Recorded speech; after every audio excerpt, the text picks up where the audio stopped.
Our next topic is Global Voice of Agents. Empowering football agents through education, collaboration and unity. In a football industry that continues to evolve through new regulations, growing international markets and changing business models, the role of football agents has never been more important.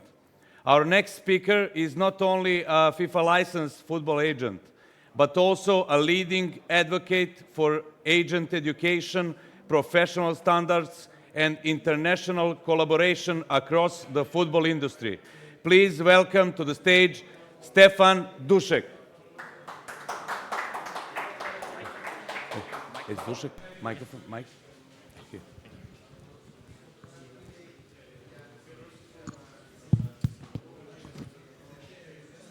Thank you very much. We'll wait a bit until everybody has settled.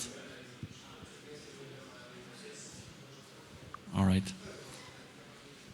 Yeah, I know we're a bit behind schedule, so we'll try to catch up a bit of time. First of all, I want to thank Edward for inviting me and inviting the IFFA. He's now also thank you very much. He's now also a FIFA licensed agent, so congrats on that. First of all, he finally managed to pass the exam.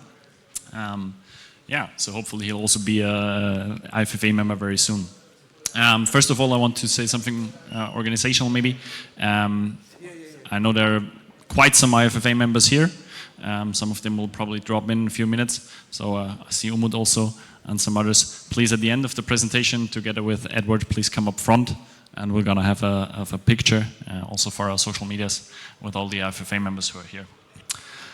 All right, talking about the IFFA, about our mission, our vision, and also our purpose within the football industry. So the question is, or we see the football agent has a very, very important role within the football industry. Football agents work together with very often, or usually with players, starting very often from a very, very young age. So they lead them through their education, footballing education, through the development until their first professional contract maybe. So they develop them as humans, they develop them as players, and one could well say football agents really shape careers. The question is, who actually shapes the industry that football agents, or the environment that football agents work in? And to understand that, to understand the situation right now, I guess many of you are agents, others also working in the industry know the agent landscape and know what agents have to deal with. But it's still good to take a quick look back there to the last 10-15 years, what has led to the current situation. So there was the phase of regulation, mostly national regulation until roughly 2015, when regulations were mostly on national level, national federations did that. Then FIFA decided to abandon that, and we entered a phase of deregulation that many agents also called the Wild West, because I talked to many agents who've been active back then, and they said, honestly, not as an exaggeration, there were more agents than players. So that naturally led to a situation that was also characterized of a lot of competition, a very competitive environment that led to many agents feeling that they cannot trust anyone, that everybody has to work against everybody, and the term Shark Tank was used very often, or still is used out of that period very often. And then in 2023 we entered the current phase we could call re-regulation, that sees the FFAR coming in place from FIFA, the FIFA Football Agent Regulations, characterized also by an exam. The FIFA Football Agent Regulations itself have faced a lot of criticism, a lot of opposition right from the beginning. Several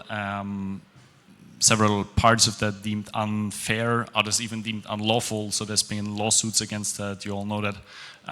There's been several aspects of the FFAR have to be suspended again. And also the exam is, in the past 2 editions at least, there's been lots of issues with that, technical issues that agents or aspiring agents complained about. And also the exam, even if you pass it, I've just been in Baku at the football conference Baku, and there Dr. Erkut Sogut said the FIFA agent exam is probably the easiest step on the way to becoming an agent. So there's a lot more to that than passing the exam. And all that environment leads to what we see agents coming into this, or young people coming into this business with basically three issues. So first, they face this complexity, like, okay, there's the FFVR, but parts of it are suspended. What am I allowed to do? When it will change? And we've heard before that, for example, in some countries like Italy, France, Belgium, there are even national regulations that are more important than the FIFA regulations. So it's not even easy to oversee that market anymore. And also the uncertainty, as I said, okay, I've passed the FIFA agent exam now. Am I an agent now? What do I need to do? How do I educate myself further? How to become a proper agent? How do I get my first client? How do I make my first deal, maybe? So this complexity and uncertainty is a big thing for agents when stepping into this industry. The second thing, I talked about the Shark Tank and about also, many feeling a bit isolated there. There's limited opportunity for collaboration. So very little people know, am I completely alone in this, or do I need to, or should I collaborate with other agents? Should I work together with them? If I should, how do I do it? How do I build my network? How does it even work to collaborate with another agent? And the third thing, obviously, is especially for those who had technical issues with the FIFA exam, they will see right now there's no unified voice for agents. There's no real unity yet. So very often, young people coming into this industry feel very isolated. Nobody stepping in for their rights. Nobody representing their interests. So these three problems, or these three findings that led basically to the founding of the IFFA, the International Federation of Football Agents. And we want to tackle these three with our three core pillars that you could also see in the title, which are education, collaboration, and unity. So how do they look in real life? What do we see there? What do we do there? Or why do we choose these three fields of work, or these three purposes?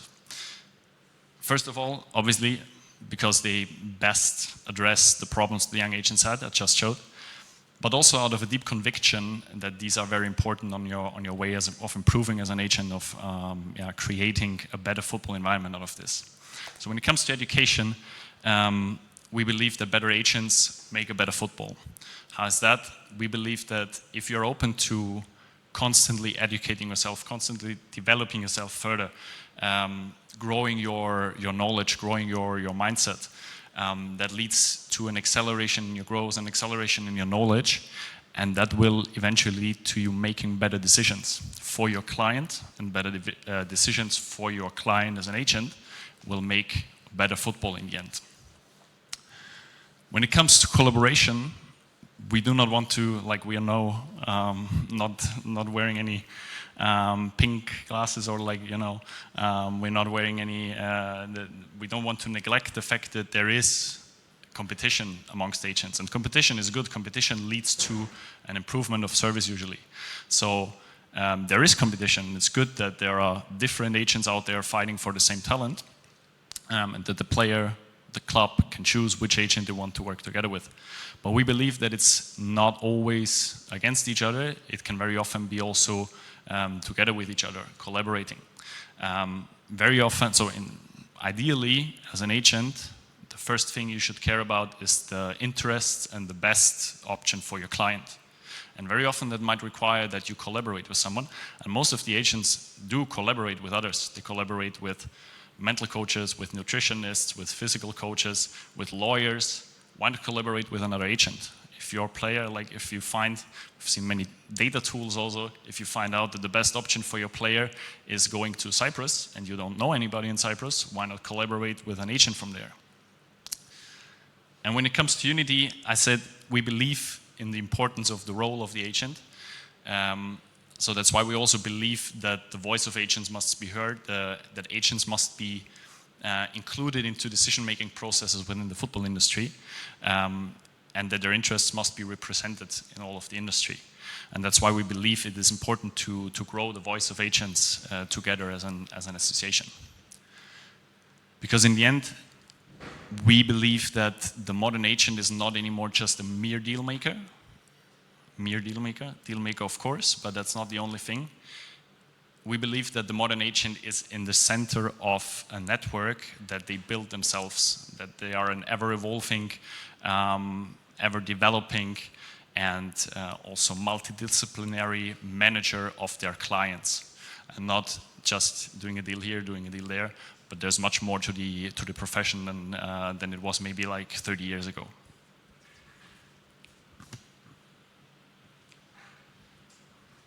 Where are we standing now as an organization, as the IFFA? We have more than 630 members right now on all continents of the world, so from Europe to America to even Australia. We are an incorporated MPO, a non-profit organization, for a couple of months now in Chicago, in the state of Illinois, in the US. We have established by that also democratic structure that will see elections in the future as well. So any agent in here can stand here instead of me next year by becoming the next IFFA president if they want to. And we have also like a specialized structure in order to serve our members. So we have specialized departments then for marketing and partnerships, for legal, for Julio mentioned me before, now I can return that favor. Julio is our head of women's football, for example, to also foster and or encourage this area. We offer regular education opportunities, mainly in the form of online meetings with industry experts. So we want our members to learn from the best, from sporting directors, from journalists, from club owners. We had mental coaches, we had a former Premier League player. Always trying to offer these opportunities for agents to grow, to learn, also in combination or in collaboration with, for example, our partner, the Sports Law Hub, to learn more about sports law, and to offer courses with them together. Constantly evolving on this topic as well, obviously. And we are a living organism. As I said, an organization that, although the big number of our members, we want everybody to, or as many people as possible, to be active. The more input from people, the more output. So when you talk about collaboration, this only works if everybody gives also and shares their knowledge, their experience with others. And the more you put in, the more we will all get out from it. And we have a very strong roster of partners that is also always growing, and we're trying to develop ideas with them together. First, of course, Deal Done Serbia. We're here for the second time now. We had collaboration also on the first edition. Now I'm very happy to be a speaker here for the first time. But also tools like Comparisinator, like Negotiate Wind, where we offer benefits for our members in the form of discounts, but also webinars on how to use it, how to leverage it, to speak to clubs, to propose your players to clubs, and then a lot of other events next to Deal Done Serbia. I spoke about Football Conference Baku, where many of our members just been, Football Forum, World Football Summit, the Football Week, where we have also online summits. So a lot of events also in order to meet people, to go out, to increase your network, and to learn, obviously. And what are we building? Where are we going for? What are we going for in the future? Where are we heading? When it comes to education, we want to offer increased learning opportunities and development opportunities. So increasing also the regularity of our meetings, offering more of them, offering also like smaller get-togethers. Talk to Julia about, for example, creating roundtables, creating smaller webinars on different topics, and constantly provide opportunities for agents to learn, to engage with to engage with industry experts, everything that helps you grow. Also to share that, we're creating currently a website that will also contain a platform for best practices, for insights, but also for a knowledge platform in order to always have a place to go to improve your skills as an agent. When it comes to collaboration, we're currently working on a very cool project. I'm confident to say it will be a marketplace.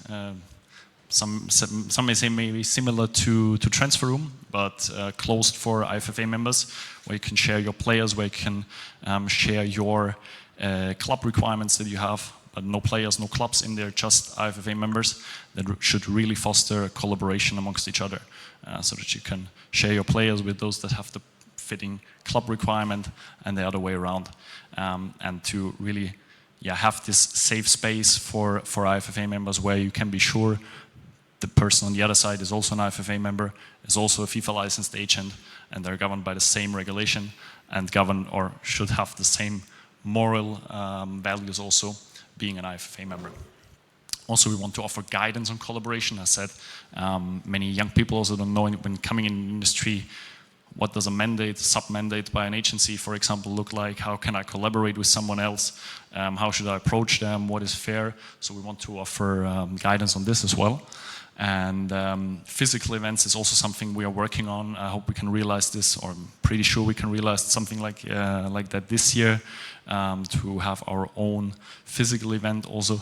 It's not that easy if you have members on all continents to create something meaningful for them to come to one place in the world. That's the downside of being a global organization. But it's also something we definitely want to do for our members, to finally also meet at one place at an IFFA event. And unity, I have to say, is our long-term goal. So we are also, as a non-profit organization, developing step by step, and unity will be something for us to tackle in the future. But our clear vision to approach this topic, to represent the agents of the interest of agents in the football industry and in the football world, to really be a strong voice for agents in this industry, but also to create this strong community where that comes back to collaboration, obviously, but also meaning the IFFA membership being something like a signal for quality to the outside as well as to the inside, so that you know if somebody is an IFFA member. That's like a proved stamp on their CV, so that you know they have a good business acumen, they have good moral values, they're doing the business in the right way. The longer they are IFFA member, the more sure you can be, obviously. But that's what we want to signalize with being an IFFA member means in the end. So if you're an agent and have not yet joined, I'm very happy if you do so. I'm very happy if we can update this number for the next presentation. And next meeting is not yet scheduled, but will be very soon. Working on different topics there. Will probably be about chief scouts. And in that sense, let's grow the voice of agents together. Thank you very much. Are there any questions? Yes? Sorry, 1 minute. I take a mic. My colleague is okay. Hi, I'm an agent from Belgium, but I just want to ask, what is the big difference with the TFF, the Football Forum? Because I'm a member of TFF, so I know the people over there. So I'm not really aware about this, so I would like to know what the big difference is between the two organizations. That's a very good question. Thank you very much. I'm not a member of the TFF, so I'm not too deep into them. In the end, what I can say is we don't look so much for USP to other organizations in this game, because we believe. So I've been asked, especially in the beginning, since I was a president, who are your competitors? Is TFF your competitor? And I always said, like, we don't have competitors, because we don't see us in competition to other agency associations. If you want to be a TFF member and a member of the IFFA, feel free to do so. And I'm very happy to work together with them when it comes to representing agents. I think as I said, I'm not too deep into the TFF, but I think our focus on education is something that is very important for us. I don't know how strong that is with the TFF. And also, TFF I know has a lot of big agents with Rafaela Pimenez in there, Jorge Mendes is in there. I'm honest, we don't have them, or the likes of them. We do have experienced agents as well, which is very good in terms of sparring and in terms of learning from each other. But we have also a lot of young agents, and I think it's very good for them also to come together to exchange their experiences in the beginning of their careers. So I think we are probably a bit broader on that level of agents. Another one, yes? Okay, my name is Omar Ablai from Nigeria. I'm fortunately one of your members. Sometimes, because as you said, we're from different continents, and so sometimes, especially the educational videos we see, like the one with Robbie Fowler from Liverpool also, we couldn't watch because of the time difference, and we would appreciate it if those videos are sent back for through email or something, so that we could look at it over and over again. Just. Thank you very much. First of all, pleasure to meet you in person. I'm happy to have a chat afterwards. Always nice to meet IFFA members. Two things on that, or maybe three things. We've tried to find the best speakers, and in that regard, we have to also adhere to their schedule, so see when they are available. It's true that we had a lot of North American and European speakers in the past, so usually their times of availability might sometimes not fit as well to other parts of the world. No matter what time of the day we do a meeting, it will always be 3 in the morning in some place. So it can never fit to anybody, to everybody. Second thing is that we had some meetings that have been at 12 p.m. I think European time, so a lot better for other parts of the world as well. And we encourage. So the organization developed out of a network of mainly European agents. That is why maybe a lot of the contacts and the first speakers so far have come also from this region. But as I said, living organization. Everybody's input is more than welcome. So I encourage every member, I encourage especially the board members to suggest new speakers and bring them up. I'll be very happy to have more people from different parts of the world. So yeah, if you have anybody, please feel free. And then we're also open to do the meeting at, I don't know, 11 a.m. in the morning, European time, that it fits better to Nigeria. It's not. That part is also very important. Sorry, I forgot that. We don't record our online meetings. That's why we can't send them. We don't record them on purpose, because we want the speakers to be completely free and speak completely freely. They've got. You can imagine a person like Robbie Fowler with, I think, 350 Premier League games has a lot of stories to tell that he would probably not tell if we recorded the stories. We want them to tell the stories. That's why we don't record. Any more questions? Any more? Oh, yes? One more.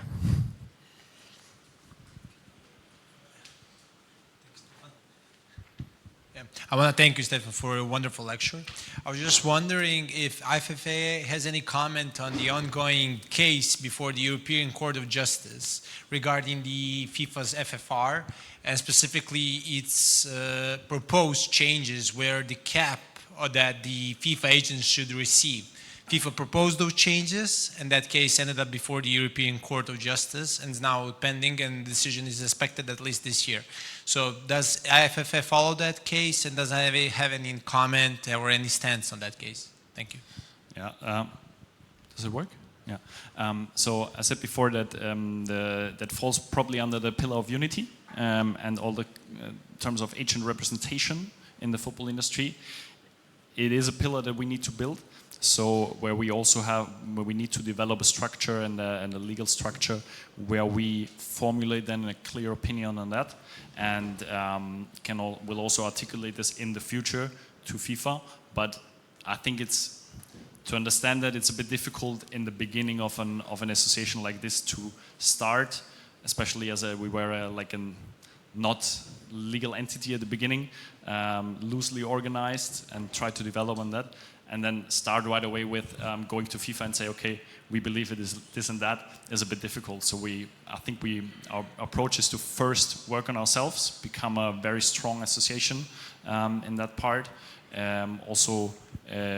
Increasing our membership, increasing our influence within the agent industry, and then we will come there. When speaking on the board or in the executive board, I think we have a very clear, most of us are very clear about that. We don't really see a reason why you should intervene in a system that is functioning and has been functioning for so long. Functioning in the terms of there's 3 parties to that, players, clubs, and agents. And in the free market, they have agreed on a fee that is common, which is around 10%. And everybody's been mostly happy with that. So why would you intervene into that? One of the arguments is always that agents are dragging out money of football. I don't know where the money goes that sporting directors get or the commissions they get. I don't know if they flow back into football. Not so sure about that. I don't really see that argument either. And so also, second thing we believe about this is that when you look at regulations regarding a certain branch or a certain profession, usually you do this regulation including this profession, so including agents. And this regulation has been mainly done without the inclusion of agents. So I find it very hard to accept it just because FIFA wants it like that. Thank you very much.